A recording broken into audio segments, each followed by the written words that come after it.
Hello everyone, अपने next chapter में discuss कर रहे हैं अबाउट डेटा टाइप्स। प्रीवियसली हमने डिस्कस किया था about introduction of C language. अभी हम डेटा टाइप्स के बारे में डिस्कस करेंगे। Data types, how many types of data in C language. Basically 2 types of data in C language, primary data type and secondary data type. Primary data type कौन से होते हैं? Character, integer, float, double and void. Secondary data types क्या होते हैं? Array, pointer, structure, union, enum, etcetera. Variable and constants क्या होते हैं? वेरिएबल होता है is a variable that can be change any time during execution of the program, and constant on the other hand is not change during execution of the program. अभी इसको किस तरीके से हम अपने प्रोग्राम में मेंशन करते हैं ये आप देखिए। यहाँ पर हमारा एक छोटा सा फंक्शन है int age is equal to 21। अब वेरिएबल क्या है यहाँ पर? Age is the name of the variable, 21 is the value of that variable, and data type आपका इंटीजर टाइप का डेटा है because 21 is the numeric data. So हमने यहाँ मेंशन किया इंट बिकॉज न्यूमेरिक डेटा है, so data type integer type का।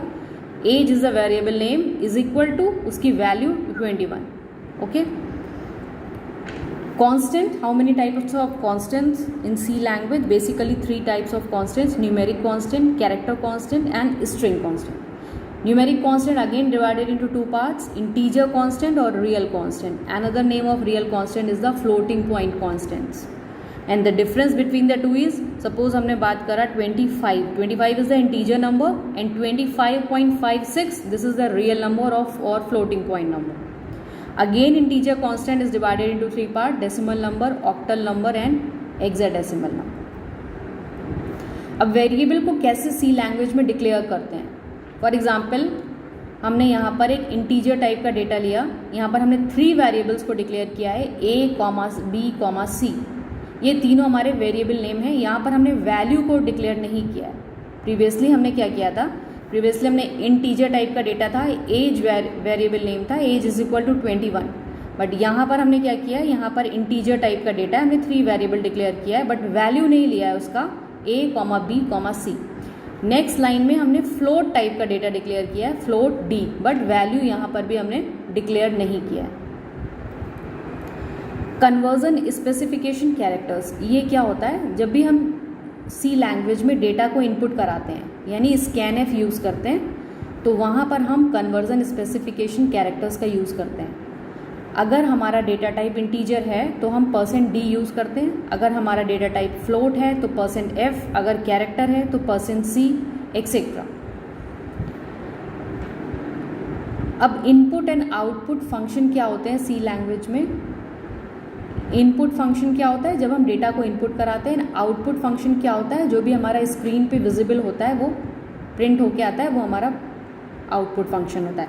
जैसे आप ये छोटा सा प्रोग्राम देखें, इंट a, यहाँ पर हमने इंटीजर टाइप का डेटा लिया, डेटा वेरिएबल नेम और वेरिएबल नेम इज a। उसके बाद printf स्टेटमेंट लिया है, printf is the output statement in C language. यहाँ पर हम कैसे यूज़ करते हैं इसको? printf parenthesis open, double quotes के अंदर जो भी आपको स्टेटमेंट देना है आप दे सकते हैं, double quotes close and parenthesis close. ये स्टेटमेंट प्रिंटफ स्टेटमेंट में आता है, आउटपुट स्टेटमेंट है और ये आपका आउटपुट में शो भी हो रहा है। Please enter N integer number, जो कि आपने प्रिंटफ में दिया था। स्कैनएफ में क्या करते हैं? स्कैनएफ %d %a, यहाँ पर हम इनपुट लेते हैं, स्कैनएफ से इनपुट लेते हैं और जो भी आप इनपुट लेते हैं वो हम कन्वर्जन स्पेसिफिकेशन कैरेक्टर के साथ देते हैं। स्कैनएफ %d, जैसे आपने लास्ट स्लाइड में देखा कि अगर इंटीजर नंबर ले रहे हैं तो हम %d यूज़ करते हैं। तो यहाँ पर हमने इंट a लिया, यानी कि डेटा हमारा जो वेरिएबल नेम है वो इंटीजर टाइप का डेटा है। तो स्कैनएफ में we are using %d, this is the conversion specification character, comma input लेने के लिए $a is the variable name. Again next print statement, printf you have entered, जो भी आपने यहाँ पर स्टेटमेंट दिया वो आपका एज इट इज आउटपुट में शो होगा। ओके।